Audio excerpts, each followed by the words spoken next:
I had a great time today at Ford Motor Company World Headquarters, meeting Henry Ford III and Bill Ford II for the first time as they announced their partnership with Team Rubicon to help with natural disaster relief. Movement that would become an organization. Come with us as we help those in need. The water line that picks up around here. It's going to be moldy. Look at all that mold. 150,000 volunteers responding to literally hundreds of disasters a year. A lot of folks are becoming a better version of themselves. We're here for you. Jen took the lead and did an assessment of the damage, then quickly devised a game plan. We'll secure the tarp and then probably put the flashing over it. What is there for professional? People who volunteer their time to help total strangers. There's nothing with more touch than that. We do two things. We do hard work, but we also do heart work. People coming up to me in tears, calling me an angel. I've never been called an angel my whole life.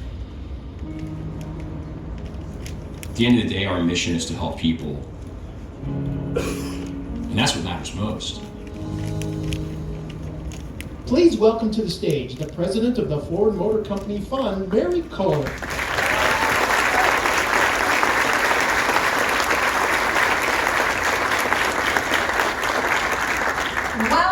Welcome everyone to World Headquarters in Dearborn. This is such an exciting day. We got lucky with the weather, so that's the good news.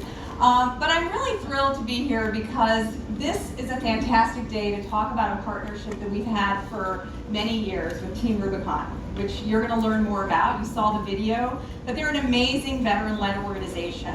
And what I want to do is just welcome them here today, including the volunteers that have actually been out in Detroit doing what they do best and helping out. So if you all could stand along with the Ford volunteers who've been in Detroit together. Thank you.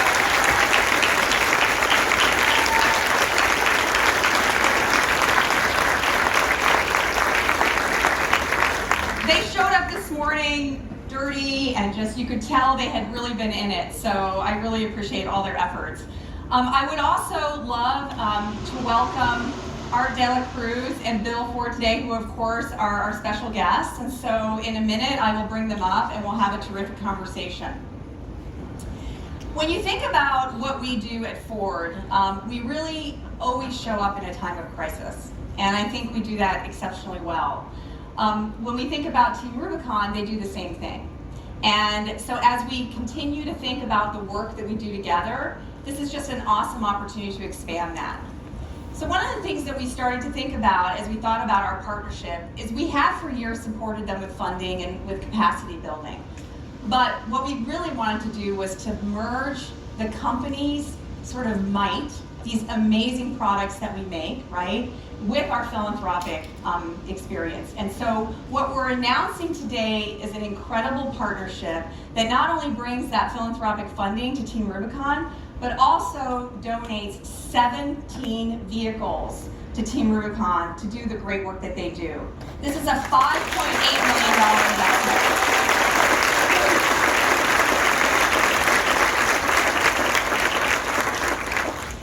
And along with the wonderful opportunity to provide that $5.8 million investment, each of these vehicles is really purpose-built for the kind of work that they do, and we'll get into that a little bit. But first, what I want to do is also just because the volunteer component of what we do is so important, I want to say hello to some volunteers that we have beaming in. I want to say hello to our volunteers in Detroit, who some of them are here, but we still have some on site.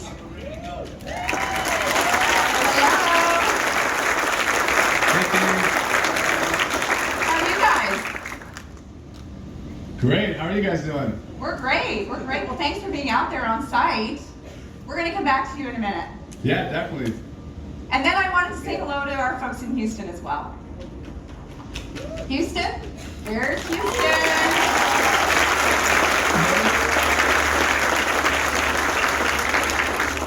So what's great as you can see is you see the Team Rubicon volunteer, but you also see the Ford Fund volunteer, which I think is a great pairing. So we're super excited about that. So this, like I said, is just an amazing day. We're going to have a fantastic conversation with Bill and Art, but before we get to that, I really wanted to take an opportunity to show you a video.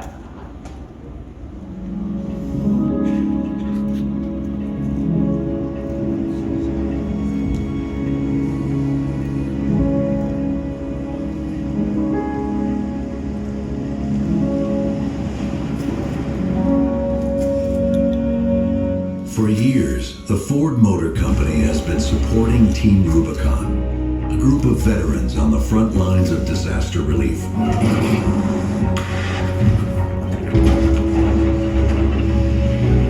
Now, we're helping them with a major philanthropic investment.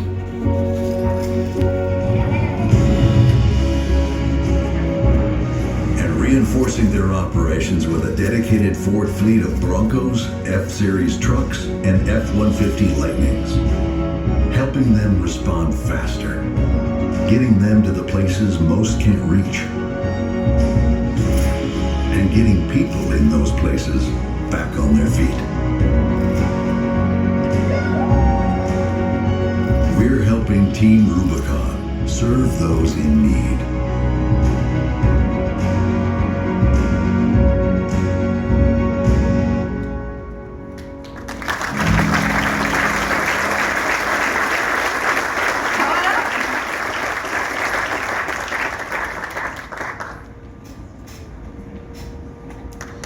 Hi, everybody. So good morning. Hi, Mary. This is fun. Definitely. Actually, I had a lot of time with Art yesterday, and we also got to have dinner last night, which was really fun. So we're gonna get into a little bit about Team Rubicon, but what I wanted to start with first is, you know, I have the honor of leading the philanthropic work at the company, but so much of that comes from just our history, the fact that we have always shown up in a crisis. And I thought it would be great to hear from you just over the years how we've done that and why it's so important to you and the company. Yeah, well, let me just start with our family names on every product we sell. And so nothing is more important to me than our reputation, nothing. And nothing is more important underneath that than the values of our company, because that's what makes our reputation. And you've seen it year after year, time after time. I mean, through 2 world wars, we were the arsenal of democracy. When COVID hit, we were the first company to jump right in, turn all our facilities over into making PPE equipment. Not all our facilities, but all the ones that were needed to making PPE equipment. And that was masks, gowns, respirators, ventilators. And of course, with Ford Ingenuity, we were using actually parts from the F-150 to make the ventilators in big numbers. So it's what we do. Whenever our country needs us, we're there. And so that takes different forms. World wars, yes. COVID, yes. Team Rubicon, of course. I love what you do, Art. You know, a veteran-led organization really it makes me so proud on 2 counts. One is the fact that you are veterans, and 2, the fact that the work you do is making a huge difference in people's lives. And so, from the bottom of my heart, thank you for everything you're doing. Well, I will echo that. Thank you. A little fun fact, and I see Jim Bombeck here today, so thank you, Jim, is that, you know, you referenced the COVID time and just our sale of some of this PPE equipment, and a lot of that money went into a fund, and we always thought that that funding should go back to giving back to the community, and so that funding is actually helping us provide these vehicles to Team Rubicon, so I really want to thank Jim and his team for that. But as we think about Team Rubicon, I'd love to hear from you, Art. I know you have an incredible personal story, just how you got involved in this organization and what this organization means to you. Yeah, so it's, you know, an absolutely incredible organization, and it's more incredible, you know, when we have partners join us in the field to do the amazing work we have to do. Team Rubicon's a veteran-led humanitarian organization, and we want to be there before, during, and after natural disasters or crises. And because of partnerships like this, we're able to take that kind of military ethos, that idea that belonging to a community, having an identity and having an incredible purpose can be used after you take the uniform. So, you know, the people that have worn the uniform, they build up these muscles and they say, I was built to serve. How can I find an outlet to continue to do that?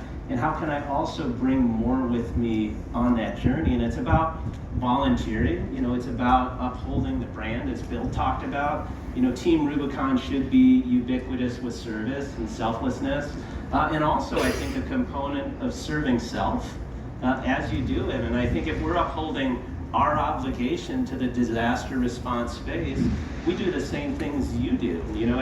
During COVID, we had to surge as well. We made a decision that we weren't just going to survive COVID, we had to thrive in it. And just like the incredible initiatives that Jim led, we said we can do our part as military veterans to understand vaccination distribution. We can use the skills that we had in the military in situations, with maybe chem bio to do the same things against this emergent virus.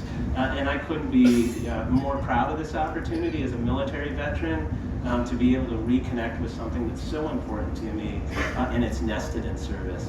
Well, so we are the most American of all the companies. We make more vehicles here, we employ more Americans, actually at a penalty to us financially for doing so, but we're happy to do it.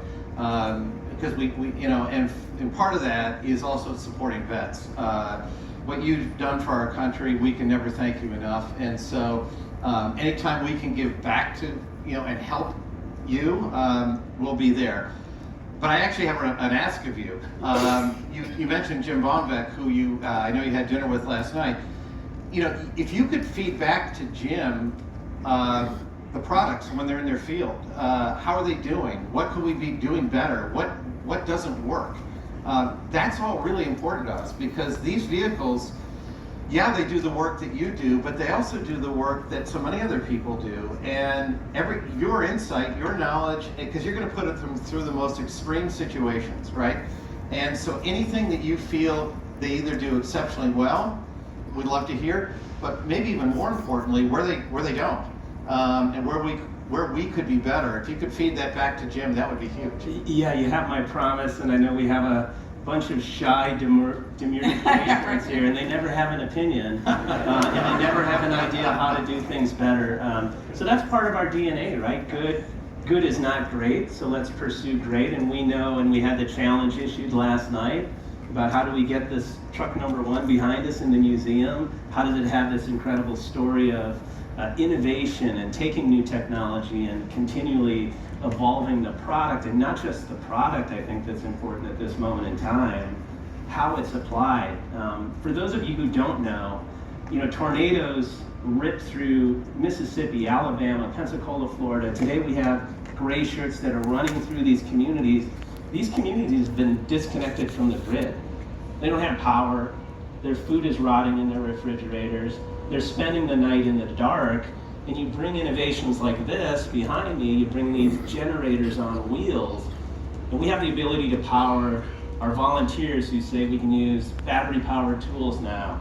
We can have lights at night to do safe cuts and promote all of these different safeties. We can provide some comforts for our volunteers, but it's all because of the innovation that happened here. And you have my word that our volunteers and the people we'll serve will always keep our eye on how to make the incredible work that Ford does here in building products that this country is using, making them better, because we'll see it in our ability to serve communities. Thank you. Well, I know that you talked a lot about volunteers, and what I actually think is really interesting is that, Bill, your history and sort of your experience with something that happened in Turkey, right, which was, of course, a crisis, a disaster crisis, led to our experience with volunteers, and I'd love for you to tell that story. Yeah, I actually should back up to the day I joined Ford Motor Company in 1979. My very first day at work, there was a sign up on a bulletin board to go visit Children's Hospital, and I think there were 6 places you could sign up, and all 6 were filled, and then there were like 20 names below, hoping to get in on that. And every time I saw a sign up for something like that, it was always the same. So in my head, I thought, if I'm ever in a position to actually make this real and institutionalize it, I'm going to do it. Well, to your point, it came in I think it was 99, when there was a horrific earthquake in Turkey, and we had a lot of employees there, and everything was wiped out. Our plant, most people's homes, it was awful, just awful. In fact, our plant went from making vehicles to becoming a portable morgue, became a temporary morgue and making portable toilets. And but we had so many employees around the world asking, how can I help? And we didn't have any way for them to help. And I thought, okay, this is the moment. So I started the Volunteer Corps, which allows our employees on company time to go off and do whatever they think is important. Big things like disasters, small things like work in their community and you know, maybe it's fixing up a community garden. But whatever they feel is important, we want them to be out there doing it. And of course, Human Resources initially said, oh no, wait, can you do this? You know, blah, blah, blah, blah, blah. So we got through all that. And one of the nice things is I was in a position to ignore all of that. And I did. And we got it up and running, and it's a great thing, and it's something I'm actually incredibly proud of. But what happened was then COVID hit, and people stayed home. And I think we lost a little of that momentum on volunteerism, so we want to get it back. Yeah, I love that. And that's exactly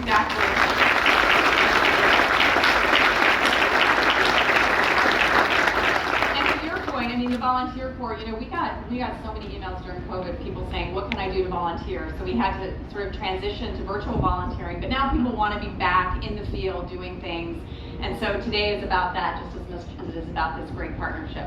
So what I'd love to do is maybe bring in our two sites from Detroit and Houston and just give a little time to them to tell us what they're doing. So if we go to Detroit first.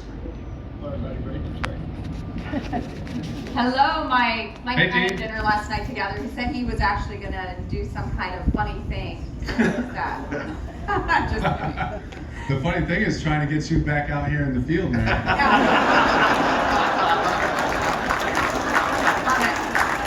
We're doing great though.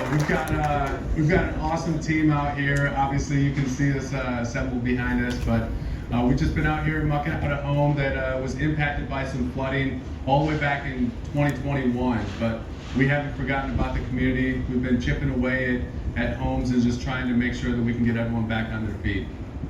So Corey, you're out there with really Mike. Happy to be here. Corey, what do you do? Why did you volunteer? Representing Ford, representing, working with Team Rubicon. This is my second time volunteering.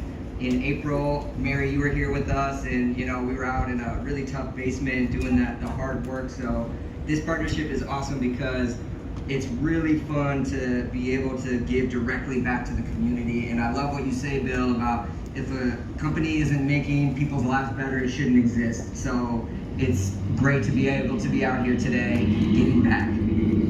Well, thank you, Corey, and thank you, Mike. I love what you're doing, and you're making us all really proud.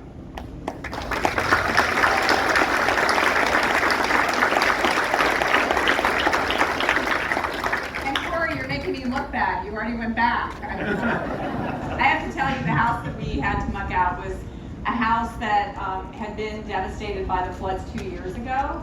And so I don't know if you remember those floods, but they were wastewater floods, etc. And the house, the basement had not been touched in 2 years. And so we have come in to try to get that basement cleaned up. And this is the work that the Team Rubicon and Ford volunteers do. So I really want to thank you because it was tough work. So here we go to Houston. Houston, are you there?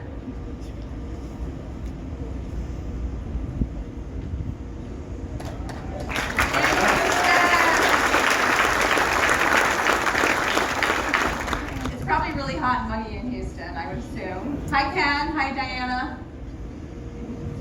Good morning. It's super hot here in Houston. We're actually just outside of Houston in Dayton, Texas. Still working on houses that have been damaged by Hurricane Harvey. Today's our first day working on this house. We are just starting to demo stuff from the interior that was damaged from Hurricane Harvey so we can fix this house for the homeowner and get them back in a clean, safe, secure house. So how long will that process take, Ken? The process will probably take around 2 months for this house. Okay. And Diana, you've signed up. Is this your hometown, or why did you decide to come out and help? Yeah, so I'm a second year SCG, so I recently just joined Ford about 1.5 years ago. And I actually live in Houston, more towards the inner town city area.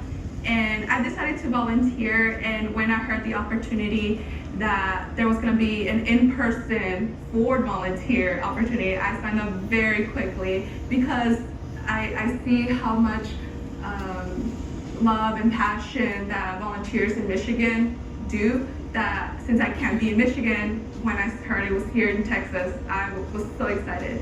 So I'm very happy to see that Ford is doing such an amazing job and teaming up with Team Rubicon.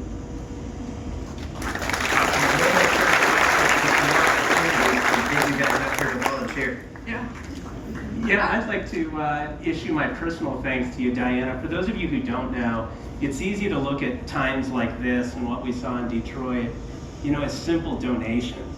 The reality is this partnership creates an investment that is paid back, in the homeowner and his family and the stability it brings, and that will endure for years and years and years. So 2 months from now, they may close the door, but understand that for years to come, people will walk through the front door because of Diana and Ken and Team Rubicon and each of the people you see behind them, and they'll have a brighter future because of this investment that you've made, this dedication you've made in ensuring that tomorrow is better for them. So thank you. Thanks, guys.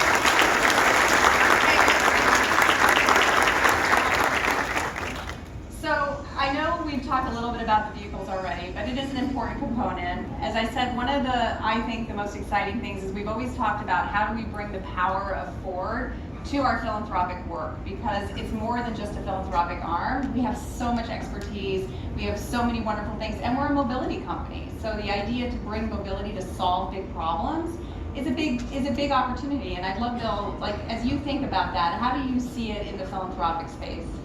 Yeah, so for so long, what we did philanthropically really wasn't tied to our core business, and that was wrong. Not that philanthropy is wrong, we did some really good things, but frankly, anybody could have done them. And so, Mary, what you've done, which is absolutely the right thing, is to bring it much closer to our core business and really make the muscle of Ford Motor Company work. Because nobody else could do this, right? These kind of vehicles and provide this kind of access. So we just need to keep doing this over and over and over again, and recognizing that, bringing mobility, whether it's rescue mobility or to people who simply can't get around, those are kind of things that we can uniquely do, and that's the kind of thing we should do. It's not to say that we should give up on other philanthropy, because we have a lot of other good things going, but it's the multiplier effect when you actually bring what you do for a living to work into the philanthropic space. It's real and it's big, and we need to do more of it. Well, I've always said that, the philanthropic arm is sort of the heart of our purpose, and you're a big reason for that. Bill's been just an incredible champion as it relates to our working community, even in the tough times, and speak to that. Even when things were tough, right? You were here and... Yeah, look, the easiest thing to cut when times get tough is giving, and we refuse to do that. In fact, in some cases, we amped it up because that's when people need you the most. And, Corey said it earlier, I really believe that if companies are making people's lives better, it shouldn't exist. And we have to ask ourselves every day, are we doing that? And of course, over time, the answer to that is different. What was relevant 50 years ago may not be relevant today, but there are new opportunities today that we can go after. So, and I think that, at the end of the day, working for a company like Ford, if it's just a paycheck, it's not worth it. It's just simply not worth it. You have to stand for something. You have to stand for something that your employees understand and hopefully very much embrace and believe in. And when you see the volunteers doing what they're doing, it's our values in action. So easy to talk about values, but if you don't put them into action and see them in action every single day, it gets watered down and it doesn't mean anything. And it's easy for me to sit up here and talk about them, and I do all the time, but you've got to make them real, and you've got to make them real every day, and that's what I love about your organization. You guys are amazing, and I love the fact our volunteers are doing this too. Well, and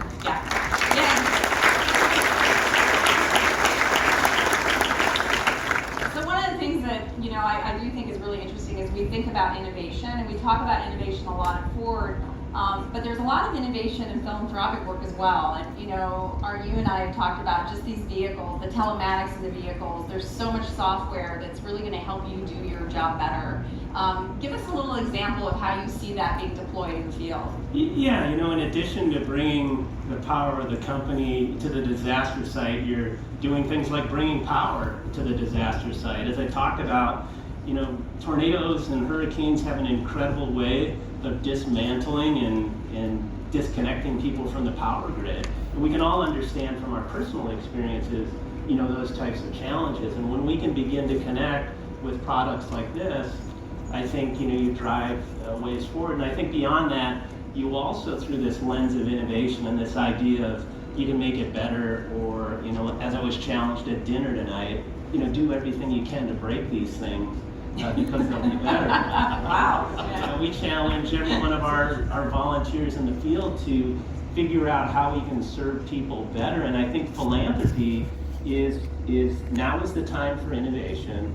Now is the time to change these norms the way it used to always be. And I'm refreshed with the conversations we've had, Mary, across philanthropy, where we embrace elements of diversity and equity and inclusion, and understanding the places we're serving and why we're serving, understanding, that volunteerism is something that is a privilege if we can dismantle the barriers that prevent people from doing it, to the Ford, volunteer corps, because we can get more people out in the field to serve communities, and together, and I view this as you're building a bit of a field of dreams where hopefully other partners join the two of us and say, let's make a difference together, because we all know disasters are increasing at an alarming rate. We've already had, I think, $9 billion disasters in the United States this year. On top of that, we've been in 74 different operations this year already, year to date, and oftentimes it's not on the weather reports or anything like that, but those people could use people with this energy, vision, and commitment to service to help them on that worst day. Well, that's great. And we do, I know Bill's always looked around corners at our company. He's always looking for the next thing. He's been talking about climate change and mobility and innovation for years.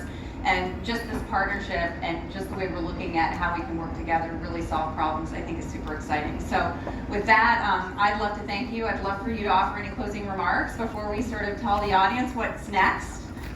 Well, I actually think we covered pretty much all the ground. I just want to say that it's an honor to support you, Art. As I said, we're the most American car company. We're very proud of that, and part of that is supporting our country and its veterans. And so, and if we can do that and help communities also, that's a home run for us. So, thank you so much. You're an inspiration to all of us. Thank you.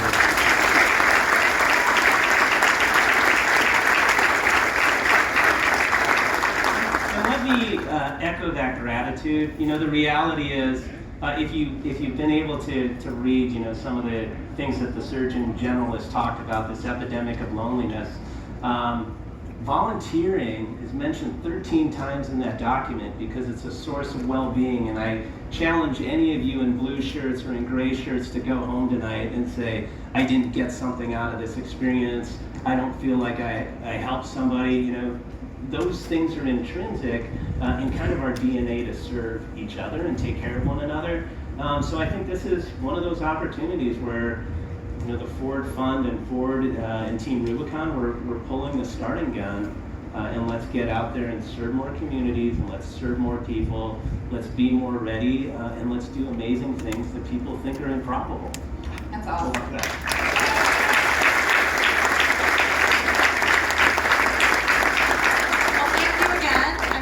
You joining me, and also I just wanted to thank all of you. I really would be remiss if I didn't thank the teams who pulled this all together. It's really been a collaboration between communications, marketing, the Ford Fund, on and on. So thank you so much. For those of you who are here today, this is also an employee celebration, a volunteer celebration. And so what we'd love for you to do is we have food trucks. We hope you'll stay for lunch. Come and learn about Team Rubicon. Come and learn about how you can volunteer. We really, as Bill said, are reinvigorating the volunteer corps. Time is now to sign up and get to work in communities across the country. And I just want to thank everybody and have a great day and volunteer.